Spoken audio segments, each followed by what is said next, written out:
जना पाहता सत्य है मृत्यु भूमि, जिता बोलती सर्व ही जीव मीमी।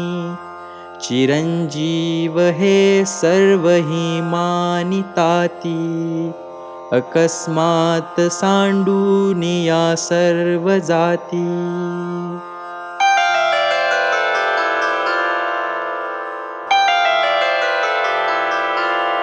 सुनो देख लो सत्य है मृत्यु भूमि, सभी जीव जीवन में करते हैं मैं।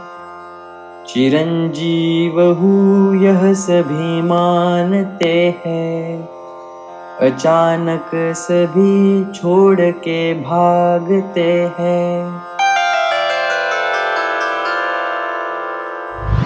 नमस्कार, विश्व शांति दर्शन चैनल के मन के श्लोक इस मालिका में आपका हार्दिक स्वागत। पहले तो मैं आपका क्षमा प्रार्थी हूँ कि बहुत दिन हुए मैंने मन के श्लोक का जो अगला श्लोक है वो आपके सामने प्रस्तुत नहीं किया, लेकिन कोरोना ने तो सभी काम रोक दिए थे और इसलिए हिम्मत नहीं हो रही थी कि क्या करें, शूटिंग करे ना करे।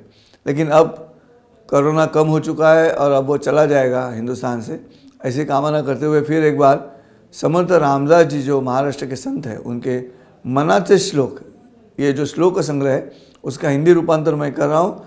मैं संजय उपाध्याय आपका स्वागत करता हूँ और उसमें हमने आज तक 14 श्लोक विश्व शांति दर्शन चैनल पर प्रस्तुत किए हैं। अब आज का श्लोक है 15वां श्लोक। देखिए, मन के बारे में ही ये सब चलता है। आज पूरी दुनिया में जो झगड़े हैं वो झगड़े भले दो राष्ट्रों के हो, दो व्यक्ति के हो, दो समाज के हो, या शासन और किसानों के हो, किसी के भी हो, वो सब चलते हैं मन के ऊपर। जो नेता है उसका मन क्या कहता है उस पर कार्यकर्ता का मन निर्भर करता है। और इसलिए व्यक्तिगत जीवन में मन कैसे होना चाहिए, कैसे सूचित आचरण हम कर सकते हैं, इसके बारे में यहाँ समर्थ रामदास जी ने मन के श्लोक में कहा है। आज का जो 15वां श्लोक है वो पहले मैं आपको पढ़कर सुनाता हूँ और श्लोक ऐसा है। सुनो देख लो सत्य है मृत्यु भूमि, सभी जीव जीवन में करते हैं मैं। चिरंजीव हूँ यह सभी मानते हैं, अचानक सभी छोड़ के भागते हैं। क्या कहते हैं समर्थ रामदास जी?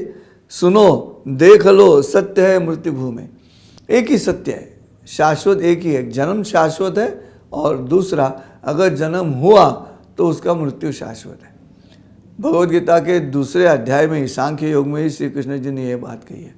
ये जो शाश्वत मृत्यु की बात है वो यहाँ पे सत्य है।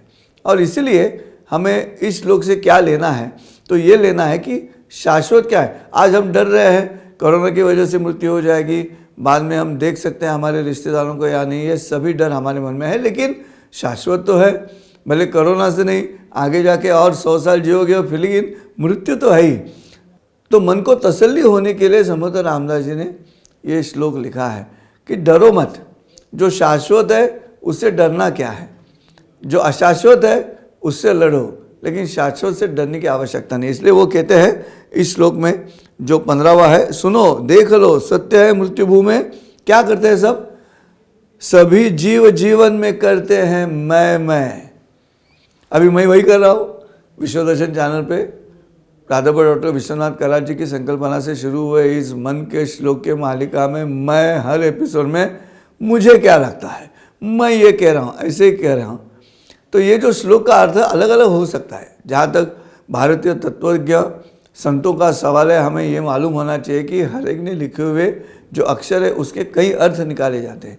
ये कैलिडोस्कोप होता है कि कहीं संजय उपाध्याय कैलिडोस्कोप में देखता है और कहता है देखो ये श्लोक का अर्थ ये है, और जैसे ये कैलिडोस्कोप में दूसरे के हाथ में देता हूँ और कहता हूँ देखो ये वही अर्थ है और यही सही अर्थ है। जब मैं दे रहा हूँ वो जो मूवमेंट है, उस मूवमेंट में वो डिज़ाइन अंदर का चेंज होता है कैलिडोस्कोप का, और दूसरा कहता है ये अर्थ नहीं है उसका, तो वो खुद का अर्थ लगाता है। तो हर वक्त भगवद गीता हो, भागवत हो, ज्ञानेश्वरी हो, संत तुकाराम जी की गाथा हो, हर वक्त भारतीय तत्वज्ञान जिसमें लिखा हुआ है इसके कई अर्थ हैं। और ऐसे भी कहा गया है कि language is a fossil poetry.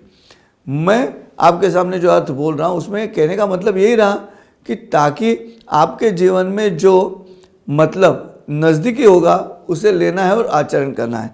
यहाँ पे तो उन्होंने कहा है कि सभी जीव जीवन में करते हैं मैं। अभी वो तो करना ही है। व्याकरण का जो आवश्यक भाग है वो आवश्यक भाग कर्ता, कर्म और क्रियापद। तो कर्ता तो होना चाहिए, तो मैं हूँ, लेकिन मैं के साथ अहंकार नहीं होना चाहिए।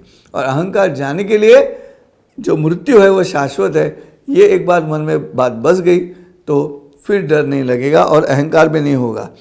क्या कहते हैं सब लोग? चिरंजीव हूँ ये सभी मानते हैं। मैं चिरंजीव हूँ। क्यों चिरंजीव हूँ? मुझे मालूम नहीं है।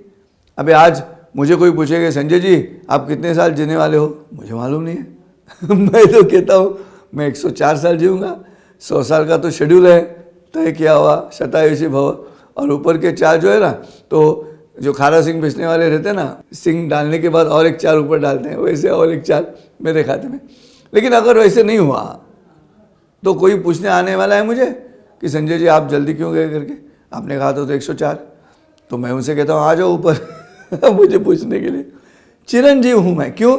रेस टू एन, ये इन्फिनाइट है, मुझे मालूम नहीं कब। इसलिए वो य जो अक्षर आता है संस्कृत में, य का मतलब है इन्फिनाइट।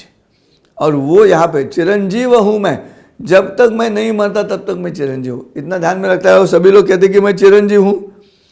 दीर्घायुष्य तो हर एक की इच्छा है, इसलिए चिरंजीव हूँ ये सभी मानते हैं। और अचानक सभी छोड़ के भागते हैं। अचानक छोड़ के भागते हैं। और फिर लोग कहते हैं अरे कल ही मैंने शाम को उनके साथ बात की और आज नहीं है, ये कैसे हुआ? बोले हार्ट अटैक आ गया, कोई कहते हैं ब्रेन हेमरेज हुआ। ये जो अनिश्चित जिंदगी है, ये जिंदगी हमें समझनी है। और जो निश्चित जिंदगी है, आज का दिन मेरा। और इसलिए हमारे शास्त्रों में 4 प्रकार के मृत्यु है लिखे हुए हैं। जो एक है वो दैनिक मृत्यु है, जो हम हर रोज सोते हैं ना रात को। दूसरा मृत्यु है अवस्थान्तर, एक अवस्था मर गई, एक अवस्था मर गई, जिसमें बाल्य था, फिर युवा स्थिति आ गई, फिर मैं प्रौढ़ हो गया, फिर मैं वृद्ध हो गया, ये स्थितियाँ आ गई। तीसरा है अज्ञान का मृत्यु है।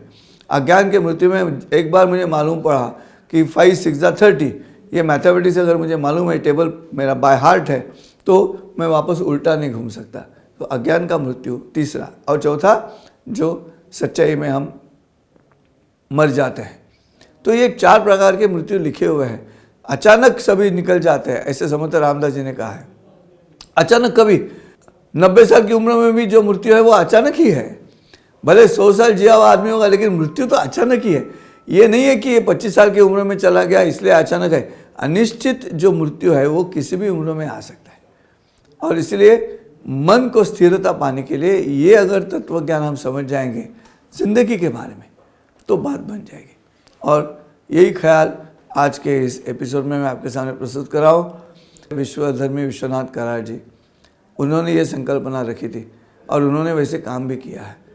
और ये समर्थ रामदास जी के श्लोक के जो मन के श्लोक है, आखिर जाके हम कहाँ जाके रुकते हैं अंतिमतः, वो है मन। और ये मन का इस तरह का रहना, मन की सेहत अच्छी रखना, ये काम ये वो हर्बल मेडिसिन करेगा। ये मेडिसिन हर्बल मेडिसिन नहीं है, एलोपैथी नहीं है, आयुर्वेद नहीं है, होम्योपैथ नहीं है। मैं जो बोल रहा हूँ ये है हर्बल मेडिसिन। और ये दवाई लेके रखो, सुनते रहो, और फिर देखो अपने आप आपका मन, आपकी मन की सेहत, आपके मन की सेहत अच्छी हो गई तो तन की सेहत, सब अच्छे हो जाएंगे। फिर मिलते हैं अगले एपिसोड में मन के श्लोक में 16वां श्लोक लेके। आज यही रुकते हैं। धन्यवाद।